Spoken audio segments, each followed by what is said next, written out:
Welcome to A Celtic State of Mind. I'm Paul John Dykes, and today I'm delighted to be joined by James Allan of Glasvegas. I'll tell you, way back in the MySpace days, I discovered Glasvegas when either yourself or someone in the band uploaded the home tapes back then. And I always felt at that time that it was a real kind of punk approach, a DIY approach to getting your music out there. What was your thinking behind that? Whose idea was that? Well, it was probably my cousin Rab's. I think that I'd recorded some of the demos in the house, and I don't even know if I knew that he'd put them on the internet, to be honest. Right. I think he just used to do it on the fly, kind of thing. The good thing about that, and the chap who also contributes to the podcast is the exact same, big music fan, and we both discovered Glasvegas the same way, and that was through these home tapes. And there was something about the sound. Also, I must say, the voice and the fact that you weren't afraid to use your own accent, that was a massive thing for me, because everybody tries to sing in a kind of faux American style. I just found that was more believable and a wee bit more kind of real. Was that something that was intentional, or, what was your thinking behind that? Probably a mixture of instinctive. I think it was just, if I try and imagine the songs being sung in an American accent, it's quite hard to imagine it. But I, to be honest with you, I don't really think it was much like premeditated sort of a idea. I think it was a lot more instinctive. I think like most of the things that I do, for the good or the bad, I think it is all driven through instinct, really. You know what I mean? And I guess that was quite a good medium, that with the internet kind of thing. Absolutely. Just to sort of get to some people, but I mean, I've always been quite a confident person as well. So I didn't really, and it's quite hard to believe that what we were doing, or what the songs that I've written. I'm so surprised, and I always will be, that they weren't written in like 1979 by a funk band or something, and they weren't sang the way I sing them. Absolutely. I'm surprised it took all that time. I'm glad that it did, because I guess it helped me sort of have my own distinctive voice, or and I think but I'm really surprised it never happened way before us. Well, I'm glad you trusted that. Daddy's gone, but I thought that would have been written in the 70s or something. Well, Daddy's Gone really just, that was the one I think that hooked me in, James, and quite soon after that you did a gig in Dunfermline at Carnegie Hall, which is a lovely venue, but I think you were still unsigned at that time. Would I be right in saying that? You played at Carnegie Hall with about 4 or 5 other bands. It must have been 10 years ago now. Can you remember that gig? Dunfermline? Kind of. I think I remember playing it. What year was this we're talking? I think it was 2008. I still have the ticket stub somewhere. And 2008, 2008 we would have been signed, but we didn't have the album out yet. Yeah. I think that's what it was.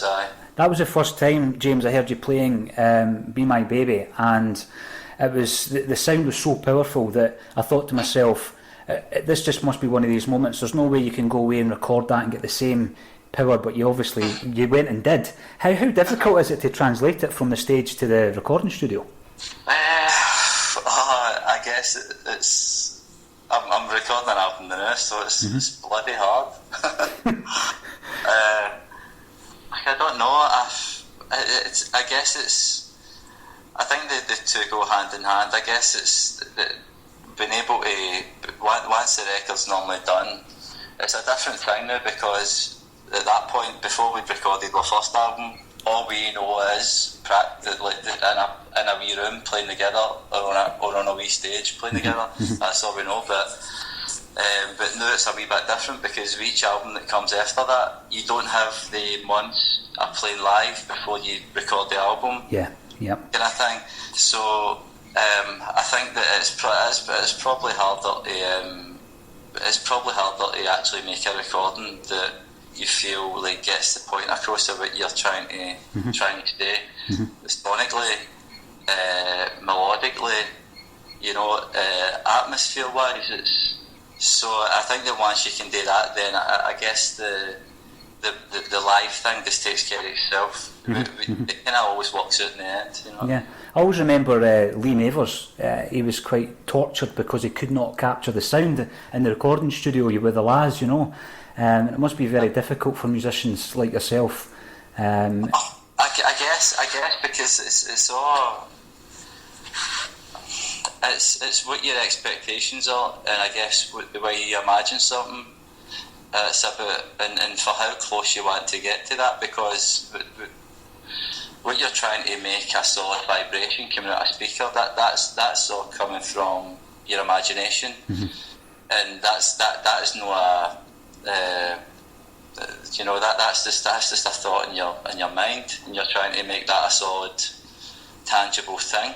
You know what I mean? And I think that's the difficulty, and I'm sure that it's the same for a lot of artists. But for me, I'm never going for perfection. It's not something perfect that I'm going for. I just try and get the records to a point that it's acceptable. And once I can get it to that point, which is quite a hard point to even get it to, then I'm done with it. It's complete. Once I'm actually, it's just acceptable, really. Do you know what I mean? I guess maybe there's other people that would strive a lot more for perfection, but sure. It's not. Sometimes with these things, it's like you can't hold on to it too tight. I think that sometimes you can suffocate the idea, and I guess I try and not do that, because I think that there's a certain. You might gain something in terms of the sound or whatever. It might be maybe a harder, powerful sound or whatever, but you might lose something in the feeling of something being spontaneous. Oh yeah, absolutely. You know what I mean? So there's all these wee fine lines and tightropes, I guess, and I've probably fell into most of the traps myself. Right. You know what I mean? I mean, one song, I don't want to get too over analytical with the songs, etc., but one song, James, that both Kevin and I have discussed at length is Cheating Heart, because lyrically it's really quite, I mean, it's something that you're looking at that and you think, wow, you can see your own self listening to it, you can see your own self in that song. I mean, is that something, again, that it's out there now, or can you look back on that and pinpoint what your motivation was, what you were thinking when you were writing such a strong and powerful lyric as that? Well, thanks for a lot of these things that you're saying. It's really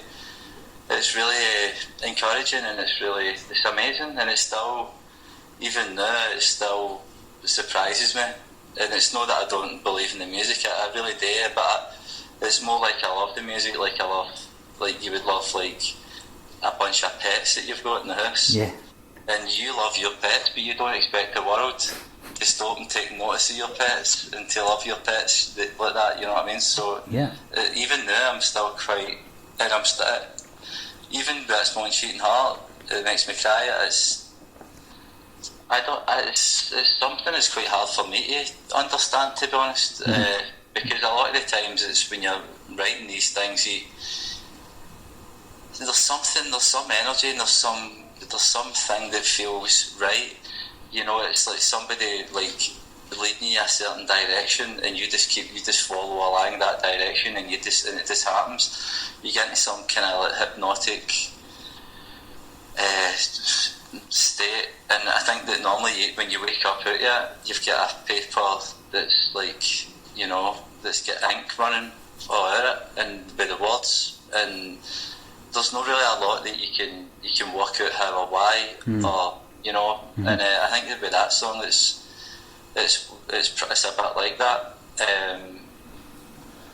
But I think that with that song, it was, I remember starting to write the words. I was sitting with the guitar, and then I was like kind of near the end of the song, and then I went away and I got a cup of tea or whatever, can iron brew, and came back, and I've still got this recording somewhere, so it's like me sitting and singing it, and then I go away and get a can of ginger or something, and I come back in 10 minutes later, still recording, and then I've written the last part, and I knew that with that song that I started getting really nervous as I got to the end of it. But I did, because I knew that I was on the edge of something that there could possibly be something special here. Yeah. And as I was getting to the end of it, I think, like, to say that near the end of the song, I didn't have the end of the song yet, and I was like, oh, this is the part where it's either just going to be something like.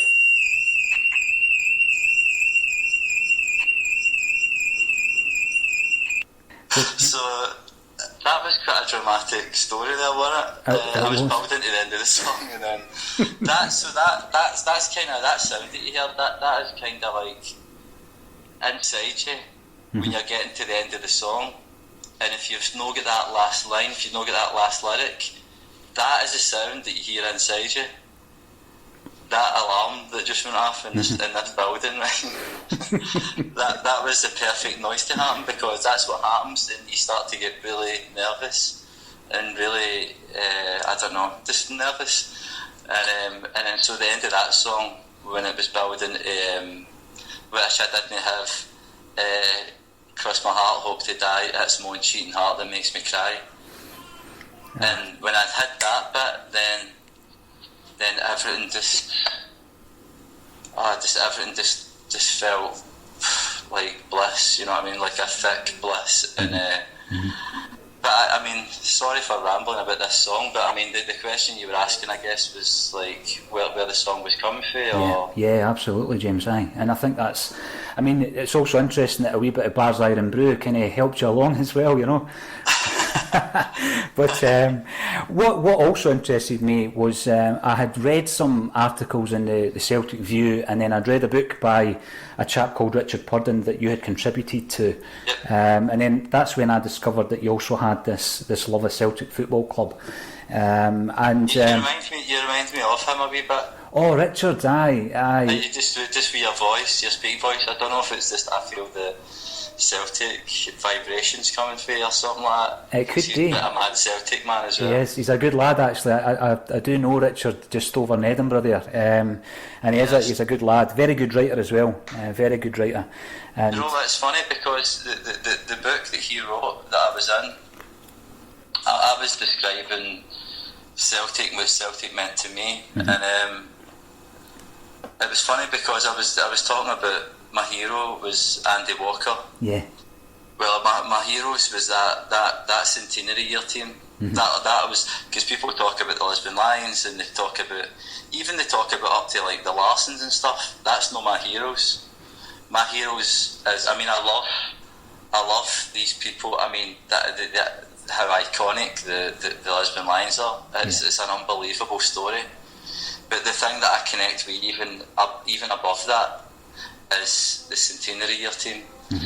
Bonner, Morris, Rogan, Aiken, McCarthy, Grant, Miller, McStay, McAvenny, Walker, Stark, McGee. You know, that's a team that is really like, they're all like kind of Elvis Presley's to me. And when I'd been talking about Andy Walker, he was my favourite player, and I'd been talking about things like the way that he ran, or the way that he received the ball, the way that he the way that he folded his socks up, the way his shorts were folded up, the way he stripped, the way that his Celtic cap just sat on him, just like, it was just a beautiful image. The guy was just like quite a great footballer, do you know what I mean? But just somebody who I totally looked up to. and it was after he wrote that book and that came out, I was in a pub somewhere. It was like a Saturday night. I don't really like going out. I don't like going to clubs or anything like that. Mm-hmm. So I'd went in and I'd met my stepdad and we were leaving. And Andy Walker said hello. In fact, I'd went up to Andy Walker actually because I'd seen him.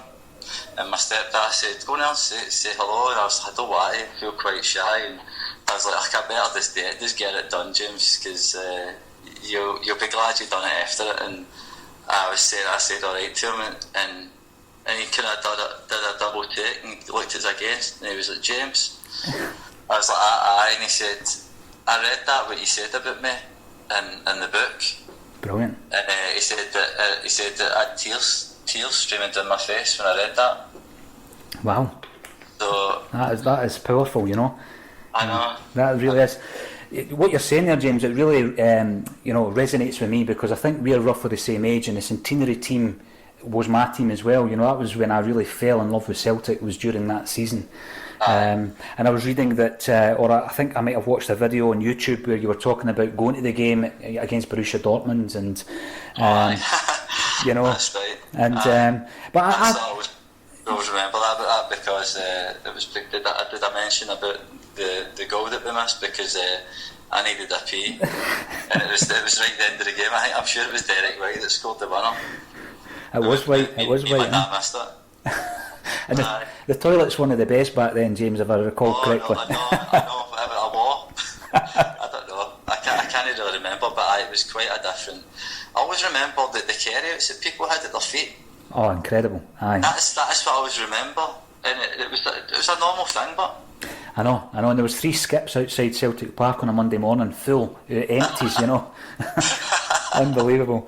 But I think your story's very interesting in that you have then gone on to play football, and then obviously with Glasvegas you've done the 2 dream jobs. Bernie Slavin and I were talking about it a few weeks ago. Bernie is a big Smiths fan, and he said, you know, he was either wanting to be a musician or a footballer, and he went another way. But to do the 2, you know, you must look back and seem immensely proud of that as well. You know, you've had your career with Falkirk and various other clubs in Scotland. Did you ever play against anybody who were guys you'd watched as a Celtic fan?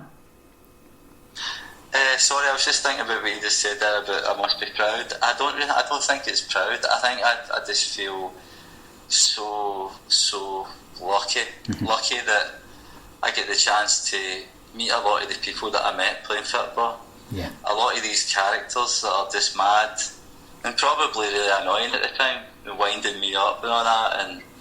But there was a lot of beautiful people that were just really funny, and a lot of really talented football players as well. Mm-hmm.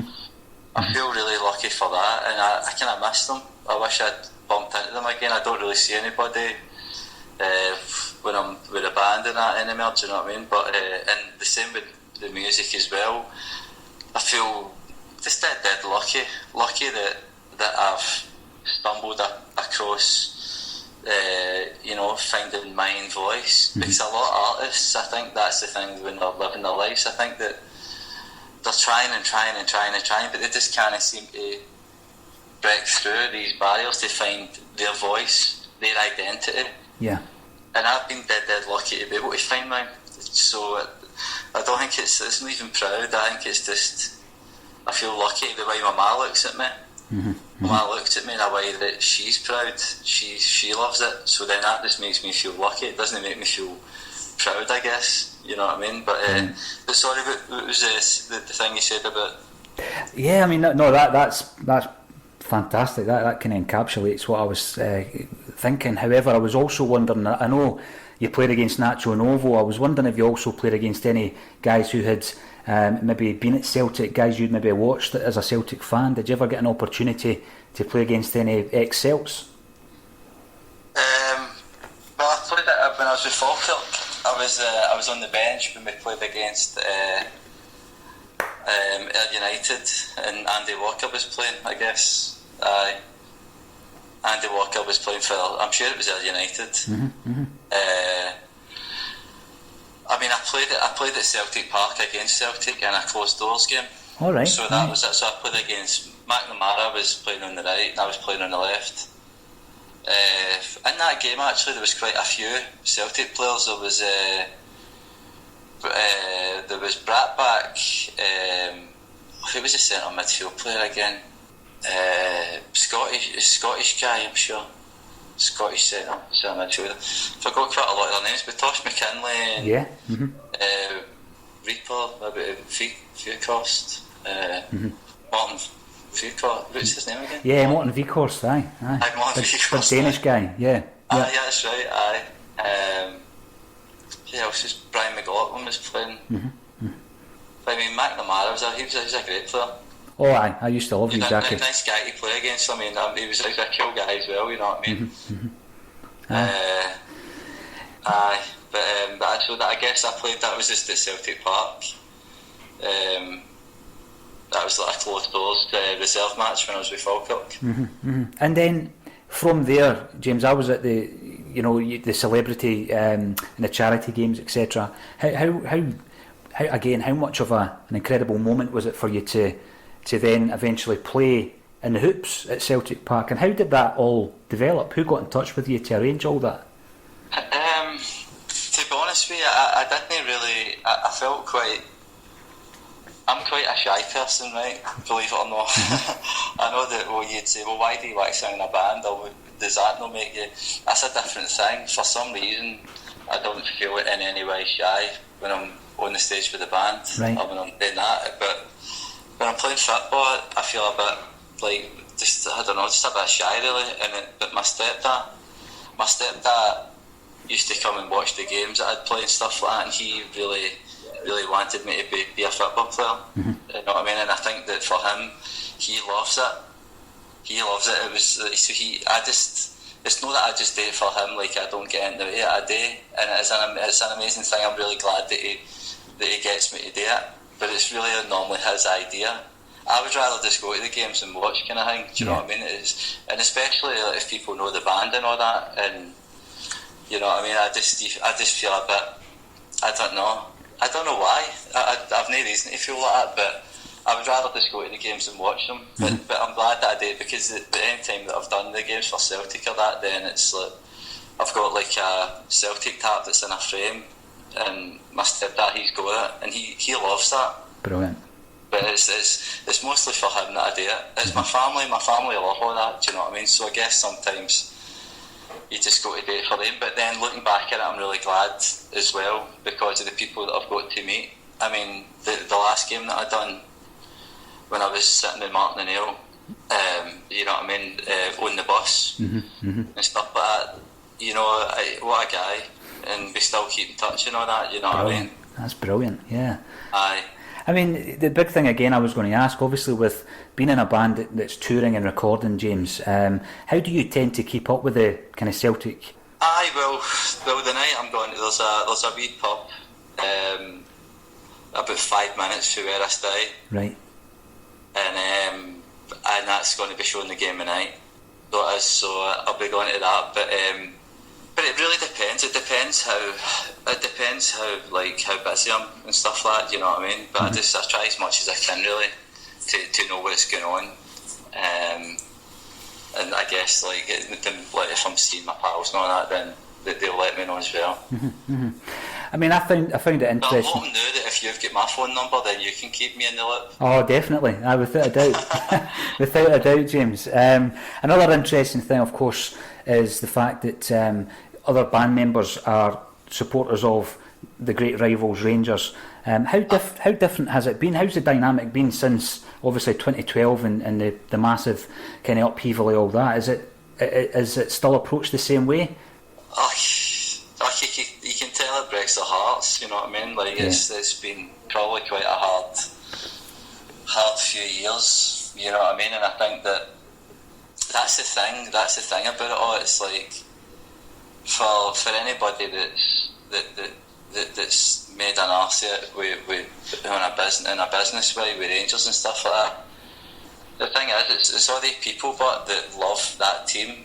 They suffer. They suffer. The people that have always supported their team, they're the ones that suffer. And it's like with Celtic, for how we need Rangers. We need the villain. Do you know what I mean? So that because without the villain, what is the heroes anyhow? And I'm sure for Rangers, if the same was the other way about, they would need us, and they'd probably see it the same way. You know what I mean? It's something. It's such a big part of your culture. You know, the Celtic and Rangers, the rivalry. You know what I mean? And so I guess for them, but it's something that I would never look down on them or Rangers or anything like that for the things that have happened, because it's all the people that just love their football team, that they suffer. You know what I mean? So I hope for them, because they're just the same as me, they're a football fan, and I hope for them that, you know what I mean, they can get just maybe something that's a wee bit more fair, because it's just no fair, and I don't want Rangers to win. I want Rangers to get beat all the time, but at the same time, them as people, I want things to just be a wee bit fair. You know what I mean? But I'm sure that at some point it'll balance itself out to some degree. Do you know what I mean? But I mean, and that's coming for somebody. That's coming for somebody that's been through the 90s. Yeah, absolutely. Yeah. You know what I mean? And that was hard times for us. Tough you know times. What I mean? Yeah, definitely. I mean, you mentioned earlier, James, and this as a fan is very interesting. You said you're recording.